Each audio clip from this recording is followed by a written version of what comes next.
자, 오늘은 어떤 주제입니까?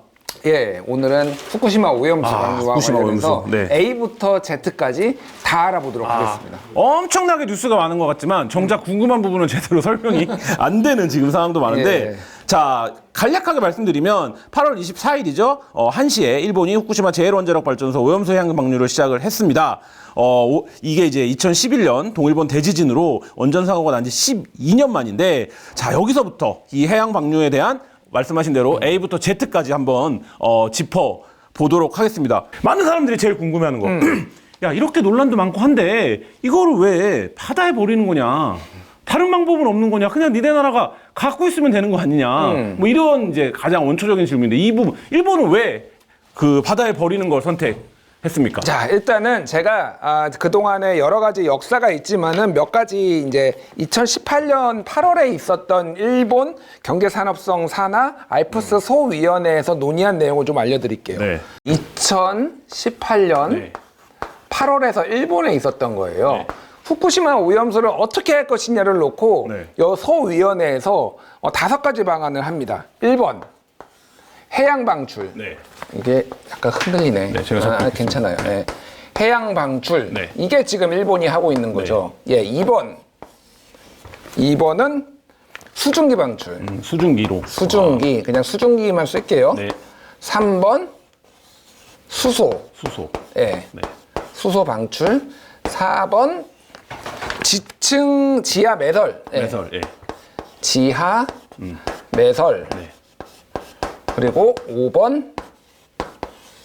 5번은 지층 주입. 이렇게 5가지가.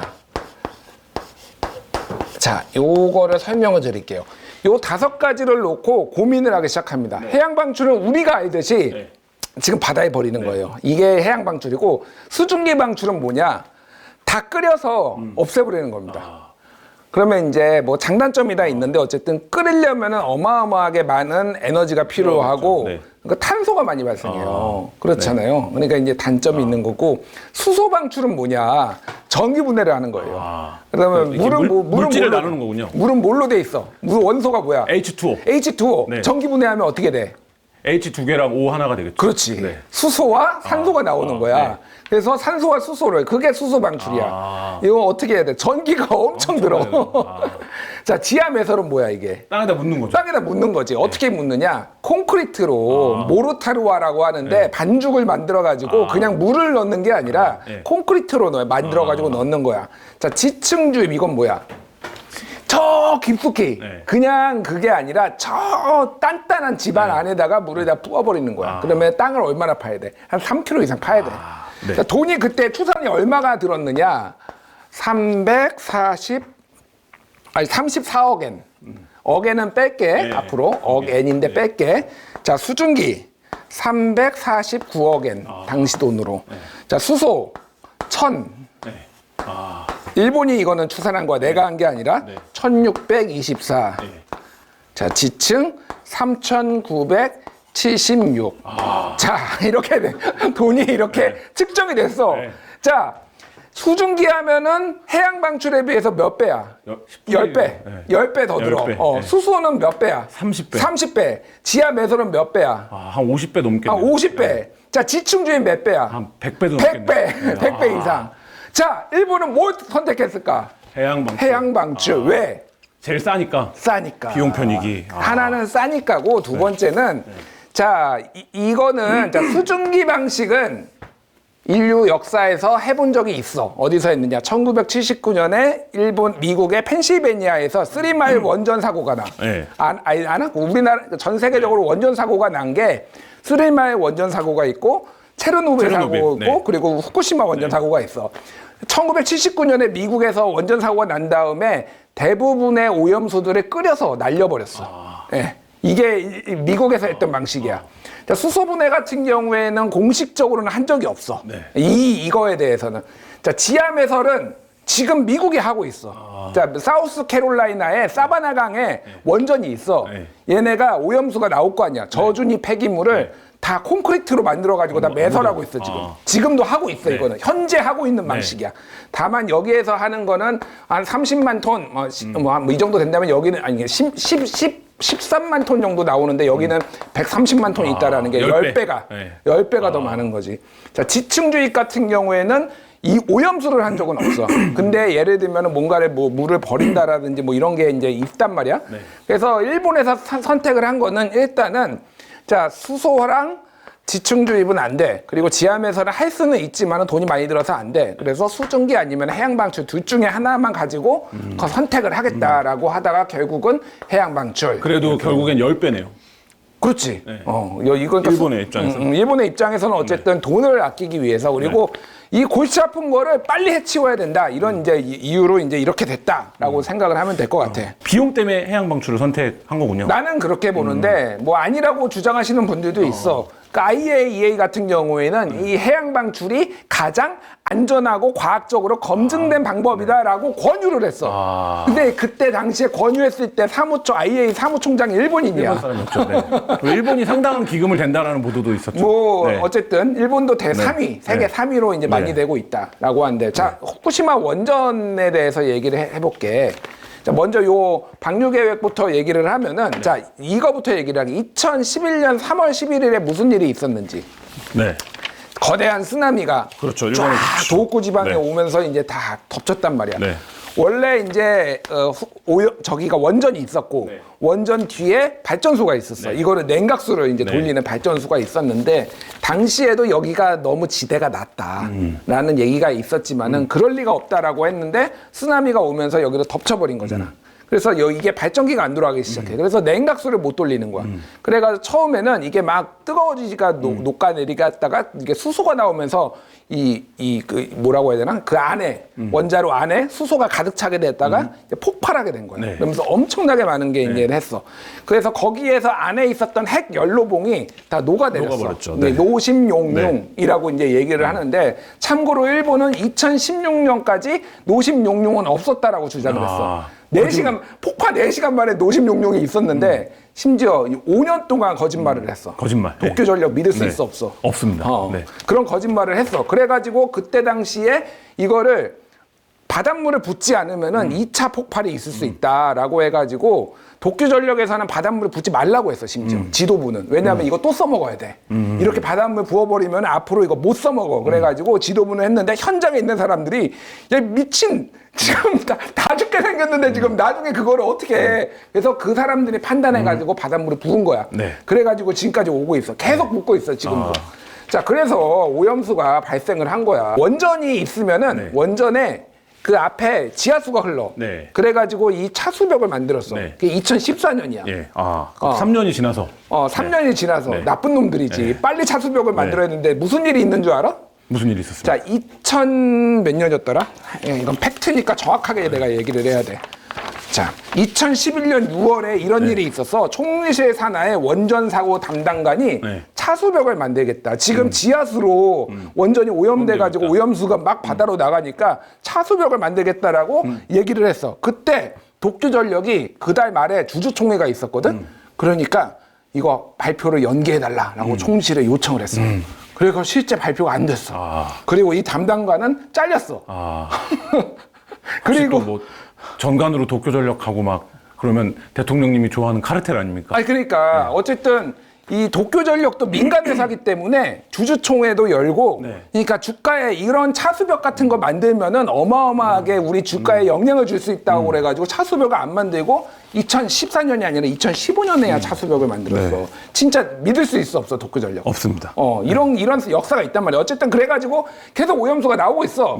그래서 오염수를 1차 처리, 2차 처리 그래서 해가지고 이렇게 밸브로 해가지고 바다로 이렇게 하는 게 요 그림이 보면 됐고 문제는 후쿠시마 오염수가 지금 어떤 상황인지를 봐야 된다는 거야. 지금 134만 톤 정도가 있는 걸로 알려져 있어.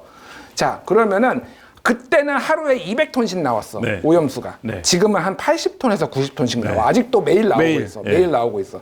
자, 그런데 이거를 도시바라는 회사에서 알프스라는 걸 만들어냅니다. 알프스. 알프스가 뭐의 약자야? 모르겠습니다. 다핵종 제거 설비라고 하는데 그냥 고급 어드밴스드 리퀴드 RALPS 프로세스 시스템인가 뭐 하여가 네. 그래 하여간 네. 뭐 네. 그런 거야. 그래서 이름을 멋있게 만든 것 같아요. 도시바가 만들었어. 안전해 보이게. 그래서 네. 도쿄 전력에 납품을 했어. 네. 그래서 이거는 모든 핵을 다 없앨 수 있습니다라고 예색했어. 발표했어. 다 못 없앴어 근데. 거짓말. 또 거짓말이야. 지금 도쿄전력의 거짓말이 벌써 한 4개, 5개 나왔습니다. 도쿄 전력을 믿을 수 있어 없어? 없습니다. 내가 계속 얘기를 하는 게 이게 되게 중요한 거야. 도쿄 전력은 너무 거짓말을 많이 해가지고 어쨌든 그래서 다액종 제거 설비로 1차 정화했는데 이 전체 양의 70%가 세슘, 스트론튬, 요오드 등 치명적인 방사성 물질이 법적 기준치 이상으로 포함되어 있는 게 밝혀졌어. 네. 이것도 그 처음에 안 밝히다가 나중에 밝힌 거야. 그리고 여기에 또 안 나오는데 탄소일사라는 게 있어. 그것도 방사성 물질이야. 네. 반감기가 5,700년이야. 네. 그거는 걸러진다라고 얘기도 언급도 안 하다가 과학자들이 야 근데 탄소일사 걸러져? 미안해. 안 걸러져. 또 거짓말. 입만 벌리면 거짓말이야. 입 그러면 벌고, 입 지금 벌고. 말하자면 알프스 처리가 굉장히 과학적인 정화 시스템인 것처럼 쓰고 있지만 사실 여기서도 안 걸러지는 물질이 지금 있다는 거잖아요. 분명히. 도쿄 전력의 주장에 따르면은 탄소일사는 안 걸러지지만 극미량 그리고 스트론튬하고 세슘 뭐 숫자 붙은 것도 일부 안 걸러지는 게 있지만은 극미량 그렇기 때문에 전혀 문제가 없다. 그래서 우리는 이거를 알프스 처리수라고 부른다. 왠지 스위스에서 계곡에서 나온 물 같아. 네. 알프스 처리수라고 처리수. 하니까. 네. 그걸 노렸을 것 같아요. 그걸 노린 거야, 실제로. 그걸 노렸다라고 일본 언론에 심지어 나왔어. 알프스라고 붙인 이유가. 이게 뭐 어드밴스드, 리퀴드, 뭐 이상한 용어야, 그러니까. 알프스라고 붙일 이유가 없는데. 그래서 이게 제일 이제 희대의 코미디야. 삼중수소 농도를 바닷물로 희석해 일본의 기준치인 1리터당 1,500 베크렐로 낮춤 이러는데 자, 이런 거야. 1대 40으로 섞어. 그러니까 이 처리수 오염수 1대 바닷물 40을 섞는 거죠. 네. 섞어. 네. 그런 다음에 이게 농도가 낮아졌습니다라고 하고 배출해. 네. 자, 여기서 먼저 섞어서 배출해서 섞이나 네. 그냥 배출한 다음에 섞이나 무슨 차이야? 똑같죠. 아무 차이가 없어. 이거는 일본 국내 규정이야. 이런 자체적으로 그런 규정을 만들어서 이렇게 문제가 없습니다라고 해서 이건 배출 규정을 지키고 있습니다라고 스스로 만든 구라야, 이거는. 아무런 상관이 없어. 바닷물을 1200톤, 1200배 희석해서 배출한다 이런 얘기도 지금 나오고 있는데. 그러니까 어차피 들어가면은 다 희석이 돼. 그래서 지금 SNS상에서는 그 놀리면 수영장에서 쉬하를 해도 아무 문제 없는 거 아니냐는 얘기도 나오고 있는데 그거보다 훨씬 더 농도가 낮다며. 알 수 없지. 내가 우려하는 거는 어쨌든 좀 뒤에 얘기하겠지만 어쨌든 이런 상황인 거야. 그러니까 지금 구라를 너무 많이 쳤어. 자, 그러면 이거를 언제까지 지금 30년이면 끝난다. 아니다. 50년 걸린다. 아니다. 하루에 지금 말씀하신 것처럼 80톤, 90톤씩 계속 생기는데 이게 언제 끝나냐? 그리고 그 안에는 지금 들어가 보지도 못하고 있는데 이런 얘기인데 이게 언제까지 이래야 되는 겁니까? 그러면? 내가 이미 이 얘기를 아무도 국내에서 얘기하지 않을 때 1년 전부터 얘기했어. 이거 절대 금방 안 끝난다. 왜 그러느냐? 자, 지금 그 안에 폭파한 원자로 있잖아. 이 안에. 이거 아니구나. 어쨌든 이 폭파된 원자로 안에 880톤의 핵 잔해물이 있어. 그 핵 찌꺼기도 있고 그 안에 있었던 물질들이 이렇게 다 뒤엉켜가지고 지금 물이 흐르고 있단 말이야. 방사선이 얼마나 센 줄 알아? 얼마나 씁니까? 우리 김환 학생 거기 근처로 가봐. 어떻게 돼? 녹아버리지 않을까? 1시간 안에 죽어. 사망. 사람에 따라서는 한 3시간도 버틴대. 방사선에 좀 내가 강하다 그러면 3시간 3시간. 버티고 빨리 죽는 사람은 1시간 시간. 안에 죽어. 네. 사람이 못 가. 못 가죠. 못 가. 그래서 일본이 생각을 했어. 로봇을 만들어야 되겠다. 로봇을 만들어서 이거를 치워야 되겠다라고 생각했어. 로봇을 만들었어. 과학자들이 야 드디어 우리 해낼 수 있다라고 로봇을 들여보냈어. 어떻게 됐어? 녹아버려요. 고장났어. 방사선이 너무 세가지고 오작동이 일어난 거야. 그래서 안 돼. 그래서 일본에서 자, 그러면은 우리 집게를 한번 만들어 보자. 이렇게 멀리서 이렇게 집게를 들어가지고 한 20m 뒤 바깥에서 이렇게 해서 이렇게 한번 해볼까? 라고 해서 집게를 푸는 걸 만들었어. 그 다음에 이렇게 찝었어. 들었어. 내려놨어. 일본 과학계가 희대 막 박수를 치고 난리가 난 거야. 우리가 드디어 이거 들었다고. 이게 몇 년 전 얘기야. 자, 일본 아사히 신문, 마이니치 신문 등등등 해가지고 후쿠시마 오염수 방류한 날 대대적으로 보도가 났어.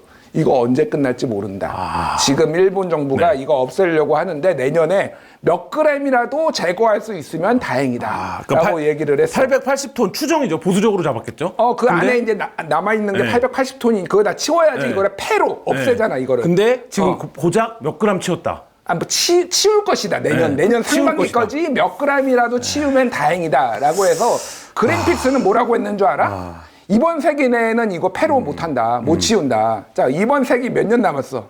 80년 남았어. 80년. 농담이 아니라 몰라. 어떻게 획기적인 기술이 개발돼 가지고 이거를 치울 수 있는 어떤 기술이 개발될 수도 있고 또 하나는 이제 반감기란 게 있잖아. 방사성 물질. 줄어드는. 반감기가 있으니까 방사선이 좀 약해지면은 로봇이 버틸 수도 있을 가능성도 있어. 네. 하지만은 그거는 아무도 몰라. 그러니까 이게 일본에서는 지금 30년 동안 하니까 뭐 처음에 2051년 아니면 2053년 얘기는 하는데 일본에서도 아무도 안 믿어. 그거는 과학자들도 아무도 안 믿어. 자, 그러면 생각해봐. 지금 매일같이 80톤씩 나온다고 생각해봐. 네. 1년에 몇 톤이야? 80 곱하기 365니까 83, 24에 1년에 3만 톤이야. 3만 톤쯤 되겠네. 자, 그러면은 30년이면 몇 톤이야? 30년이면 100만 톤이야, 100만 대충. 톤. 네. 지금 몇만 톤 쌓여 있어? 몇만 톤 쌓였죠? 134만 톤 쌓여 있어. 네. 지금 쌓아놓은 것만큼 또 생긴다는 생긴다는 거죠. 거니까. 그럼 어떻게 할 거야, 이거? 계속 시간이 되면 또 쌓여, 또 쌓여, 또 쌓여. 이거 폐로를 안 하면 답이 없는 거야. 이거 안 치우면은.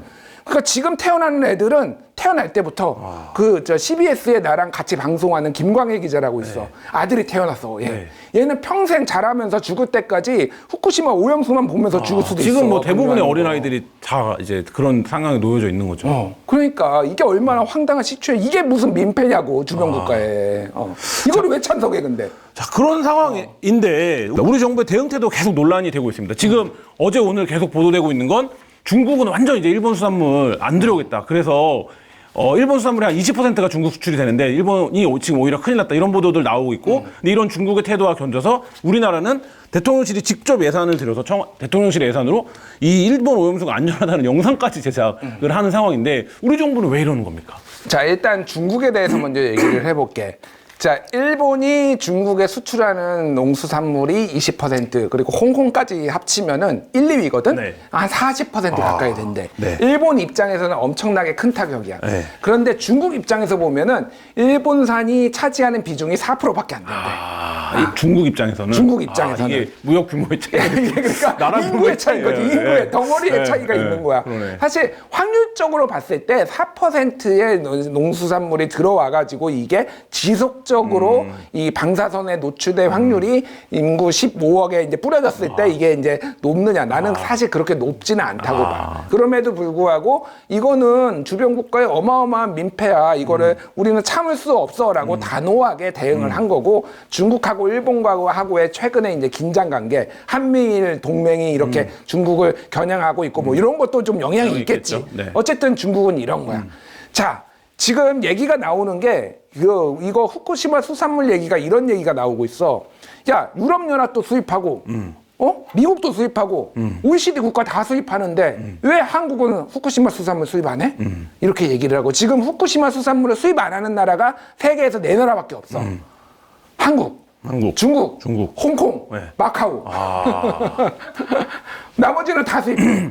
자, 그런데 모든 독성 물질은 그냥 독성 물질 무슨 청산가리처럼 극소량으로 그러는 게 아니라 독성 물질은 양과 노출의 지속 기간이 중요해. 자, 생각을 해봐. 자, 노르웨이에 있는 사람이 후쿠시마 수산물을 매일같이 그러니까 섭취를 할 가능성이 얼마나 될까? 굉장히 낮죠. 그거. 굉장히 낮지. 얼마나 회도 안 먹잖아, 걔들은. 그렇죠. 네. 그러니까 걔들은 낮아. 그런데 한국은 알잖아, 그거. 그렇죠. 전 세계 수산물 소비 세계 1위야. 네. 엄청 많이 우리 먹죠. 엄청 먹어. 네. 네. 그러니까 한국은 위험도가 있으니까 후쿠시마 수산물을 막아야 되는 거야. 나는 그렇게 생각해. 위험도 차이가 있다. 지역에 자, 따라서. 그러니까 좀 이따 얘기하겠지만은 우리나라 해역에는 생각보다 거의 영향이 없을 수 있어. 하지만 후쿠시마 앞바다에는 이게 30년, 50년, 100년 동안 이게 투기가 됐을 때 그리고 일본 애들이 다 걸른다고 하는데 이거 믿을 수 있어? 난 못 믿어. 입만 벌리면 구라라니까. 입 벌고 입 벌고. 도쿄 전력. 도쿄 전력 못 믿어 얘들. 그러니까 나는 후쿠시마 수산물은 수입 안 해야 된다고 생각해. 여기에서 이제 우리나라 대통령실의 문제가 나오는 거야. 자, 홍보 예산 들여서 만들었지. 네. 그 내용이 뭐야? 후쿠시마 오염수는 안전합니다. 네, 그렇죠. 이렇게 홍보를 하고 있는 거야. 그걸 왜 바나나 한 개 먹는 것보다 더 피폭이 적습니다. 안전한지 안 안전한지 네가 어떻게 알아? 30년, 50년, 100년 뒤에도 안전해? 자, 그러니까 100번 양보해가 이걸 만드는 것도 부적절하지만은 100번 양보해서 한다라고 하면은 우리나라 해역에는 큰 영향이 없으니 우리나라 수산물은 드셔도 됩니다. 정도까지는 할 수 있어요. 우리가 이렇게 대응하겠습니다. 왜 그러냐면은 요거는 얘기를 해볼게. 자, 과학을 얘기해. 선동한다고 딱 막 비난하잖아. 그러면 안 돼. 정확하게 과학을 얘기해야 돼. 아까 전에 얘기했지. 후쿠시마에서 2011년부터 차수벽이 만들어진 2015년까지 엄청나게 많이 내려갔어. 막 그때는 알프스라는 것도 없이 막 그냥 막 버리고 있었어. 이 나쁜 놈들이 거짓말까지 하면서. 자, 그런데 그때 당시에 우리나라 해역에서 방사선을 측정하는 장치들이 있어. 지금 한 96개 있는데 정부가 200개까지 늘리겠대. 96개, 막 90개 정도가 측정을 했는데 방사선 수치에 유의미한 변화가 없었다라는 게 2011년부터 2014년까지의 교훈이야. 그래서 예를 들면은 뭐 핵 의학자들 이런 사람들이 야, 우리나라 해역에는 최소한 문제가 없을 가능성이 높아. 측정은 더 해봐야 되겠지만은 그렇게 주장하는 논거가 그거야. 태평양이 정말로 태평양 같이 넓어. 어마어마하게 넓기 어마어마하게 때문에. 넓어 생각보다. 해류의 흐름상 이제 우리나라에 도달하는 것까지 따지면 이제 말하자면 실제 영향은 우리가 우려하는 것에 비해서 숫자로는 미미할 수 있다. 그리고 삼중수소가 돌아오는 것도 4, 5년 걸린다라는 거고 삼중수소가 돌아오면은 다 희석될 거야. 나도 그렇게 생각해. 근데 문제는 후쿠시마 앞바다는 장담을 할 수가 없는 게 아까 얘기했듯이 걸러지지 않은 여러 핵종들이 거기 앞바다에 가. 문제는 그건 무거워서 가라앉아. 세슘 같은 거는. 거기에서 그래서 저번에 180배 세슘 우럭 기억나? 그 앞바다에서 잡힌 거? 그런 애들이 있는 거야 거기에. 실제 그런 후쿠시마 인근 해안에서는 그런 애들이 잡힐 수 있다. 잡힐 가능성을 배제할 수 없어 앞으로. 내가 말하는 건 뭐냐? 그러면 후쿠시마 수산물 안전해 안 안전해? 안 안전하죠. 나는 그래서 이거는 우리나라처럼 수산물 많이 먹는 나라에서는 금지해야 된다고 봐. 자, 근데 우리나라가 일본의 이 해양 방류에 대해서 과학적인 입장만 강조하고 대통령실은 이런 동영상까지 만들고 안전하다는 이러면 우리가 후쿠시마산 수산물을 수입할 수 있는 최소한의 방어벽, 방어 논리 이런 게 이미 우리 스스로 대통령실이 해체해버린 거 아닙니까? 이런 논리에서 어떻게 수입을 계속 금지합니까? 따가야로 화가 나는 거야 내가. 그래서 자, 무슨 일이 있었느냐? 일본의 후쿠시마 이제 저기 원전이 터진 다음에 전 세계가 난리가 났잖아. 그러니까 막 버리고 있으니까 그래서 엄청나게 많은 나라들이 그때만 해도 초기에는 거의 한 100개 국가가 후쿠시마 지역에 이거를 수입 안 했어.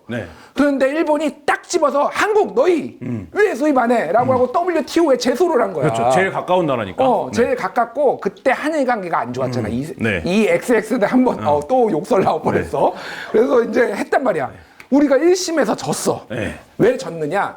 자, 구체적으로 이렇게 방사선 검사를 해봤는데 그 기준치보다 낮은 거야. 그래서 개별 이게 다 기준치가 낮은 것들이 수출이 되는데 니들 왜 한국은 수입 이거 안 해? 라고 해서 일본의 치밀한 논리에 깨졌어. 1심에서. 그래서 한국에 난리가 난 거지. 이러면 우리 다 수입해야 되겠다. 2심에서 무슨 논리로 됐느냐? 그래서 우리가 2심에서 승소했잖아. 승소한 배경이 뭐냐? 자, 개별은 이럴 수 있지만은 이 일대가 다 오염이 돼 있어서 이게 지금 생태계에 무슨 일이 벌어질지 몰라. 이게 장기적으로도 그렇고 이거의 안전성을 어떻게 일일이 다 담보를 할 수가 없어. 그러니까 우리나라의 국민의 생명과 안전, 먹거리의 어떤 안전을 위해서 우리는 주권 국가로서 이걸 수입할 수 없어라고 해가지고 2심에서 승소했어. 이게 여기까지야. 그때 막 박수치고 그랬어요. 공무원 일 잘한다고. 자, 그런데 이제 윤석열 정부는 여기 안전해요. 이렇게 얘기를 하는 거야. 그럼 어떻게 돼? 우리가 승소했던 그 논리를 다 허물어버린 거야. 자, 그러면 지금 한일 관계가 나쁘지 않아. 그런데 뭐 이렇게 정권 교체가 된다든지 아니면 뭐 안 좋아지는 수도 있을 거 아니야. 그럼 갑자기 야, 이 한국 놈, 야 WTO 가. 그래서 우리가 붙었을 때 이기겠냐고. 통상 전문가들은 굉장히 높은 확률로 이거는 뭐 한국이 무조건 진다. 그러면은 후쿠시마 수산물 아무리 우리가 수입 안 하겠다고 강조를 해도 할 수밖에 없다. 그러니까 왜 안전하다고 하냐고. 바보들이야? 답답하네요. 이런 상황에서 지금 대통령실은 우리 수산물 시장을 살리겠다면서 일주일 급식을 공개를 했는데 구내식당 식단을 발표를 했는데 이것도 굉장히 이례적인데 뭐 보면 뭐 화로, 장어덮밥 뭐 이런 건데 이게 전형적인 어떤 이제 말하자면 보여주기식인데 이런 행태를 보이고 있는 건 어떻게 보십니까? 나도 그거 좋아해. 단가가 구내식당 단가로 못 맞출 것 같던데. 그러니까 이 기회다 하고 먹으려는 거 아니야? 심지어 돌아서 5년 걸린다는데.